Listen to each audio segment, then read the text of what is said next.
Do you know the correct way to pleasure a woman? It begins with understanding the basic anatomy of a woman's sexual organs. Let's take a closer look. Firstly, the clitoris, a tiny yet mighty organ, is the primary source of pleasure. This is because it's home to the majority of nerve endings, making it incredibly sensitive.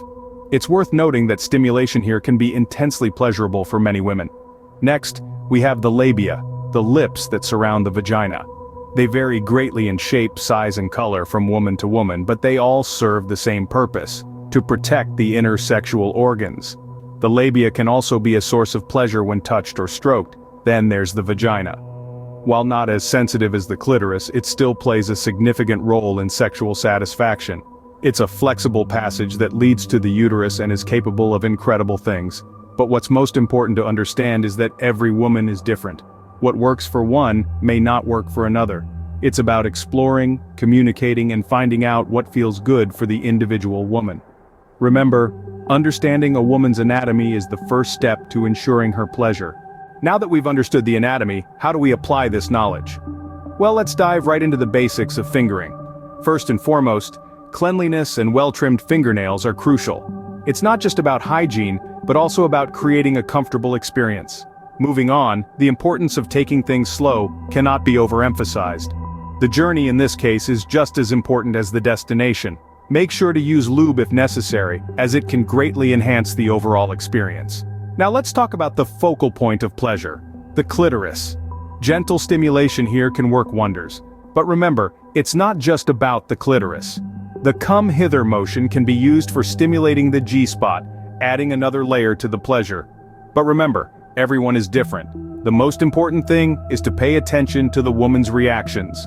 Listen to her, watch her, and adjust your technique accordingly. In the realm of pleasure, communication is key. The right technique tailored to the woman's preferences can make all the difference. Knowing what not to do is just as important as knowing what to do. So let's discuss some common mistakes to avoid.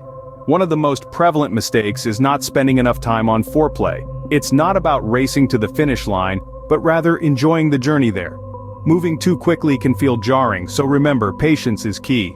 Another common misstep is ignoring the clitoris. This tiny but mighty part of the female anatomy plays a significant role in pleasure, so don't overlook its importance. Yet it's also crucial not to be too rough. The clitoris is highly sensitive, so a gentle touch often works best. And finally, let's debunk a major misconception. Not all women can achieve orgasm from penetration alone. In fact, many women require clitoral stimulation to reach climax. So, remember to not focus solely on penetration, but rather explore and engage all aspects of a woman's pleasure zones. Avoiding these common mistakes can greatly enhance a woman's pleasure. And that, after all, is the ultimate goal. Let's take stock of what we've learned today. We started with understanding the female anatomy and how vital this knowledge is when it comes to pleasuring a woman. Knowing about the clitoris, the G-spot, and the rest of the intricate details is not just about biology, but about unlocking the door to a world of pleasure. Next, we delved into the basics of fingering. We discovered that it's not about speed or force, but about rhythm, angle, and variety. It's like playing a musical instrument, where the symphony lies in the subtlety of your touch. Then we discussed common mistakes to avoid. Remember, every woman is unique, and what works for one may not work for another. Overstimulation, rushing things, or not paying attention to her reactions can all hamper the experience. And lastly, we emphasize the importance of communication and consent. These aren't just about respect, but about creating a safe, comfortable environment where pleasure can truly blossom. Remember, the key to pleasuring a woman lies in understanding her body, and her preferences. It's a journey of exploration and communication, and the reward is a deeper, more satisfying sexual connection.